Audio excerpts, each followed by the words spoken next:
Hello everybody, welcome back and Happy New Year. It's our first meeting in 2022. I hope you had a very pleasant and happy New Year feast. In our last meeting, if you remember, I mentioned that among other things, we might need to make a new vocabulary for space travel. But also, we need to remember that many discoveries made in the space and space medicine had a great impact for our life on Earth. Imagine only telemedicine and the many medical devices that for technical reasons needed to be squeezed in volume. Now we have them on the Earth. One way or another is an interconnection between what happens on Earth and what happens in the space. I need to make a small fast forward and speak about hemoglobin because I have a machine that measures hemoglobin non-invasively and I'm having it only for a limited period of time.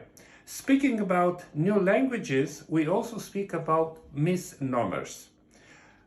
You know, on the ground, on the Earth, we have a physiologic anemia of pregnancy. In the beginning of space travel, the times of Gemini and Voyager missions, two doctors, I have to look, called Fisher and Johnson, brought forward a notion called space anemia. Something is not wrong with these definitions. Look, either it's physiology, a physiological state or a healthy state, or anemia, a disease. How can they be put together? We don't have anything better. What happens on Earth and what happens in the space? We all know that in a normal so-called physiological state, we have a certain level, certain equilibrium between plasma and the red blood cells. In pregnancy, we all know that the plasma volume grows more than the hemoglobin in the red blood cells. So, mathematically speaking, we have an anemia because hemoglobin goes down if we measure it on a milligram per milliliter value. In space, it happens the reverse. Both the plasma volume and the hemoglobin goes down and it's still functioning. We call it anemia because the hemoglobin goes somehow down, but less than in pregnancy. But let's have a better look. These are adaptations. These are not diseases. Pregnancy is a disease? No. Do they send in space sick people, anemic people? No. So this notion of anemia in these instances is wrong in my conception. It's an adaptative hemoglobin. This is a physiological notion and understanding. At least for the space, there is another explanation. There are many explanation theories, and the clearing is still going on. The mechanism, the research is going on.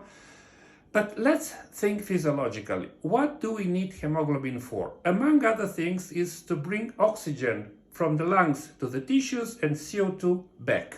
Because we need to do mechanical work, we need to make physical work, so our muscles need a lot of hemoglobin and glucose and all the rest.